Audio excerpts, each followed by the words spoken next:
আগের কথা। বেশ বড় এক বট গাছের নিচে বাস করত একটি মিষ্টি হাঁস। সে সারাদিন নদীতে খাবার সংগ্রহ করত। একদিন সন্ধ্যায় সে বাসার উদ্দেশ্যে রওনা দিচ্ছিল আর বলতে লাগলো, ভাল লাগে না, আর কতদিন এভাবে একা একা খাবার সংগ্রহ করব। কবে যে আমার বাচ্চা কাচ্চা হবে, আমায় মা বলে ডাকবে। ওদের সাথে অনেক মজা করব, ওদেরকে সাথে নিয়ে অনেক খেলা করব, আর এখানে ওখানে ঘুরতে যাব। এ কথা বলতে বলতে সেই মিষ্টি হাঁস তার বাসার কাছে আসে। বাহ, আজ এত তাড়াতাড়ি বাসায় চলে এলাম। এইসব কথা ভাবতে ভাবতে কখন যে পথ ফুরিয়ে গেল টেরই পেলাম না। বেশ ক্লান্ত লাগছে, যাই এবার একটু বিশ্রাম নেই। আর সেই মিষ্টি হাঁস এই কথা বলে ঘুমিয়ে পড়ে। আর পরের দিন সকালবেলা সেই মিষ্টি হাঁস ঘুম থেকে উঠে খাবারের সন্ধানে বেরিয়ে পড়ে। এভাবে চলে যায় বেশ কিছুদিন। সেই মিষ্টি হাঁস একদিন রাতে একটা ডিম পাড়ে। সে পরের দিন সকালবেলা ঘুম থেকে উঠে, বাহ, অনেক দিন পর এখন আমি আমার বাচ্চা কাচ্চার মুখ দেখতে পারবো। ভাবতেই আমার খুব আনন্দ হচ্ছে। কি নাদোষ নদোষ একটা ডিম পেরেছি আমি। আচ্ছা, এই ডিমটা কি আমি এভাবেই রেখে যাব? যদি কেউ চুরি করে নিয়ে যায়? না, আমি আর কোথাও যাব না। কিন্তু আমি যদি বাড়ির বাইরে না যাই তাহলে খাবো কি? কি যে করি এখন? কিছু একটা দিয়ে এই ডিমটা ঢেকে রেখে যাই। সেই মিষ্টি হাঁস জঙ্গল থেকে একটি পাতা ছিঁড়ে এনে তার ডিমটা ঢেকে রাখে। ব্যাস, এবার হয়েছে। এখন আর কেউ জানতেই পারবে না এখানে কি আছে। যাই, এবার আমি নিশ্চিন্তে খাবার খুঁজতে যাই। আর সেই মিষ্টি হাঁস চলে যায় খাবার খুঁজতে। আর বেশ কিছুক্ষণ পর সন্ধ্যা নেমে যায় আর সে তার বাড়ি ফিরে আসে। আর সে বাড়ি ফিরে এসে পাতা সরিয়ে তার ডিম দেখতে থাকে। এই তো, আমার ডিমটা এখানেই আছে, কেউ দেখেনি। এখন আমি ঘুমিয়ে পড়ি। সেদিন রাতে মিষ্টি হাঁস আরেকটি ডিম পাড়ে। আর পরের দিন সকালে উঠে তার ডিমটা দেখতে থাকে। বাহ, আরেকটা ডিম। এখন আমি দুটো বাচ্চার মা। আহা, কি মজা! এইভাবেই সে মিষ্টি হাঁস এক এক করে 4টা ডিম পাড়ে। একদিন সকালে নিয়ম মতন সেই মিষ্টি হাঁস তার ডিমগুলোকে পাতা দিয়ে ঢেকে খাবার খুঁজতে বের হয়। অন্যদিকে যাচ্ছিল একটি মিষ্টি রাজহাঁস। হঠাৎ সেই রাজহাঁস বুঝতে পারলো তার ডিম পাড়ার সময় হয়েছে। তখন সে আশেপাশে খুঁজতে লাগলো ডিম পাড়ার মতন কোনো জায়গা আছে কিনা। একটু দূরে বটগাছের নিচে সে দেখতে পেল ছোট্ট একটা বাসার মতন। ওই দূরে মনে হচ্ছে একটি বাসা আছে, যাই গিয়ে দেখি। একথা বলেই সেই রাজহাঁস ওই বাড়ির দিকে যায়। আর একটু এগোতেই সে দেখতে পায় একটা পাতিহাঁসের বাসা। আর সে বলতে লাগলো, সত্যি তো, এটা একটি পাতিহাঁসের বাসা, কিন্তু সে পাতা দিয়ে কি ঢেকে রেখেছে দেখি তো একটু। ও মা, এ তো দেখি ডিম। ঠিক আছে, তাহলে আমি এখানে ডিম পারি। যে কথা সেই কাজ। রাজহাঁস সেখানে বসে ডিম পাড়ে। তার ডিম পাড়া শেষ হলে আবার পাতা দিয়ে সেই ডিমগুলো ঢেকে রেখে যায়। তারপর সে সেখান থেকে চলে যায়। অন্যদিকে সেই মিষ্টি হাঁস খাবার খুঁজতে খুঁজতে অনেক দূরে চলে যায়। এই যা, আজ এত দূর চলে এলাম, বাসায় ফিরতে ফিরতে তো অনেক রাত হয়ে যাবে। না, অনেক খোঁজাখুঁজি হয়েছে, আর না, এবার বাসার দিকে রওনা দিতে হবে। সেই মিষ্টি হাঁস বাসায় ফিরতে ফিরতে অনেক রাত হয়ে যায়। অন্ধকার হওয়াতে পাতাগুলো সরিয়ে তার ডিমগুলো দেখতে পায় না, কিন্তু তার ডিম যে সেখানে আছে সে এটা বুঝতে পারে। ওই রাতে সে আরেকটা ডিম পারে। পরের দিন সকালবেলা সে ঘুম থেকে উঠে, আরে ডিম তো 5টা হওয়ার কথা, এখানে দেখছি 6টা ডিম, তাও আবার একটা ডিম অনেক বড়। এই বড় ডিমটা তো আগে দেখিনি। তাহলে কি রাতে এই ডিমটাই পেরেছি? রাতে এই ডিমটা সহ 5টা ডিম হওয়ার কথা, তাহলে 6টা ডিম হলো কি করে? নাকি আমার হিসাব করতে ভুল হয়ে গেছে? তাও অবশ্য হতেই পারে, আমি হয়তোবা ভুল করেছি। না হলে আমার বাসায় ডিম পাড়তে আসবে কে? থাক, যাই হোক, এই ডিমগুলোকে এখন আমি তা দেই। আর সেই মিষ্টি হাঁস ডিমগুলোকে তা দিতে থাকে। তারপর বেশ কিছুদিন পর সে ডিমগুলোকে তা দেওয়ার পর সবগুলো ডিম থেকে ছানা ফুটে বের হয়, শুধু ওই বড় ডিমটা ছাড়া। কি ব্যাপার, সব ডিমগুলো ফুটে তো ছানা বের হলো, এই বড় ডিমটা থেকে ছানা বের হচ্ছে না কেন? ও, বুঝেছি, এটা বড় ডিম, এজন্য এটাকে বেশি তা দিতে হবে। সেই মিষ্টি হাঁস বড় ডিমটাকে তা দিতে থাকে। বেশ কিছুদিন পর সেই বড় ডিমটা ফুটে একটি মিষ্টি বাচ্চা বের হয়। সেই বাচ্চাটিকে দেখে মিষ্টি হাঁস বেশ চিন্তায় পড়ে যায়। তার বাচ্চাদের থেকে বড় ছিল সেই বাচ্চাটি।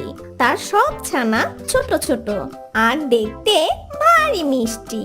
সেই তুলনায় এই ছানাটা দেখতে বেশ কুৎসিত। আর সেই বাচ্চাগুলো আস্তে আস্তে বড় হতে থাকে, আর সেই বড় ছানাটাও বড় হয়। একদিন সেই মিষ্টি হাঁস চিন্তা করতে লাগলো, এই বাচ্চাটাকে মোটেও আমাদের মতন লাগে না, আমাদের সাথে কোনোভাবেই মিলে না, একে আমাদের সাথে নেওয়া যাবে না। এই বাচ্চারা, তোমরা সবাই এদিকে এসো। ছানারা সবাই তার মার কাছে চলে যায়। আজ থেকে বড় ছানা বাসায় থাকবে, আমরা ওর জন্য খাবার নিয়ে আসব, ও আর আমাদের সাথে যাবে না। ঠিক বলেছ মা, এই কথাটা আমরা তোমাকে বলতেই চেয়েছিলাম, কিন্তু আমরা বলতে পারিনি তোমার ভয়ে। ওকে আমাদের সাথে একটু মানায় না মা, আমরা সবাই দেখতে পারি মিষ্টি, আর ও আমাদের থেকে বেশ কুৎসিত, ওকে দেখতে বেশ বড় আর ভয়ানক লাগে। আচ্ছা আচ্ছা বাচ্চারা, চলো আজকে তোমাদের নতুন জায়গায় নিয়ে যাব। এই বড় ছানা, তুমি এই বাসাতেই থাকবে, কোথাও তুমি যাবে না, এই বলে দিলাম আমি। সবাই সেই বড় ছানাকে রেখে চলে যায়। সেই বড় ছানা খুব কষ্ট পায় আর সে কান্না করতে লাগলো।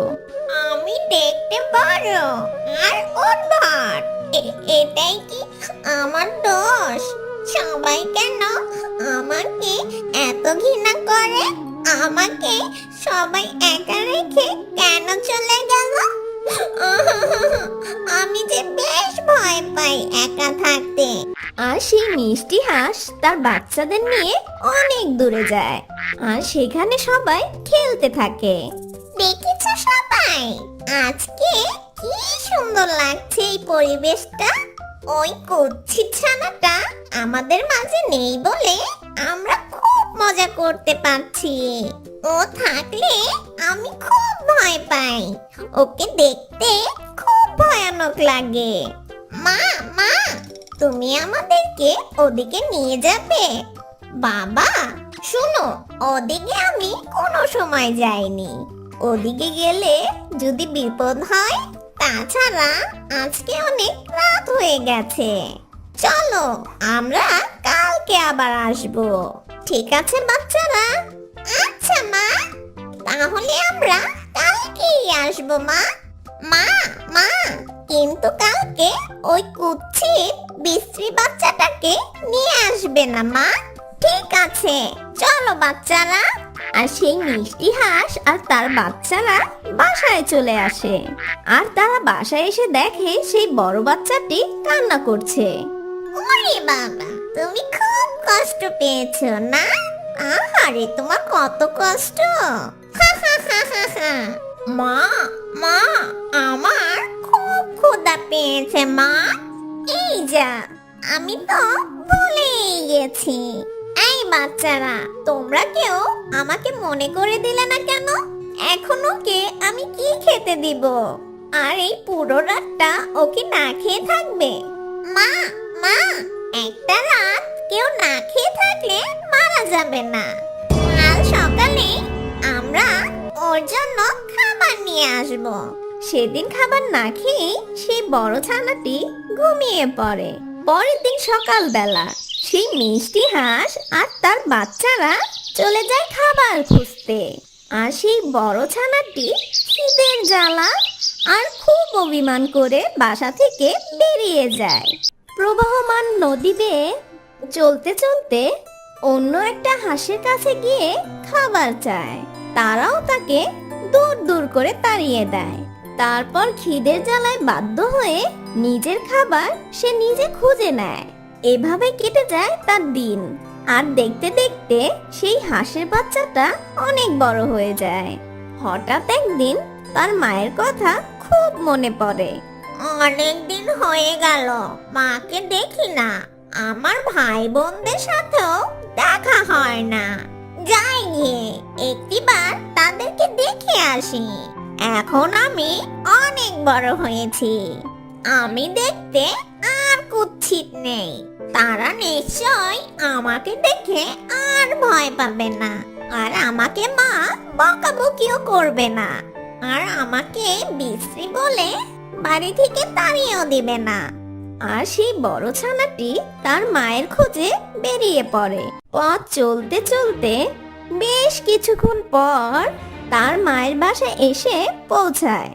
আর অন্যদিকে সেই মিষ্টি রাজহাঁস যে পাতিহাঁসের বাসায় ডিম পেড়েছিল, সে তার ছানাকে খুঁজতে সেই পাতিহাঁসের বাসায় পৌঁছায়।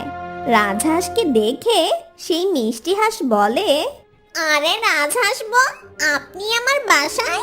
এলাম, খুব জরুরি প্রয়োজনে আসতে হলো তোমার কাছে। মা, মা, দেখেছো এই কুচ্ছিত ছানাটা আবার আমাদের বাসায় এসেছে। আমরা তো ভেবেছি ও মারা গেছে। এই, ওর কি লজ্জা বলতে কিছু নেই? তোমাকে এত করে অপমান করেছি, আর রাতের পর রাত তোমাকে না খাইয়ে রেখেছি। তারপরও তুমি বেহায়ার মতন আমাদের বাসায় এসেছো। কি তোমরা ওর উপর এত অত্যাচার করেছো? তোমরা এত পাষাণ? তবে শোনো, তোমরা এই বাচ্চা আমার। আমি একদিন খুব বিপদে তোমাদের বাসায় ডিমটা পেড়েছিলাম। সেই ডিম থেকে আমার এই ছোট্ট সুন্দর বাচ্চাটা বের হয়েছে।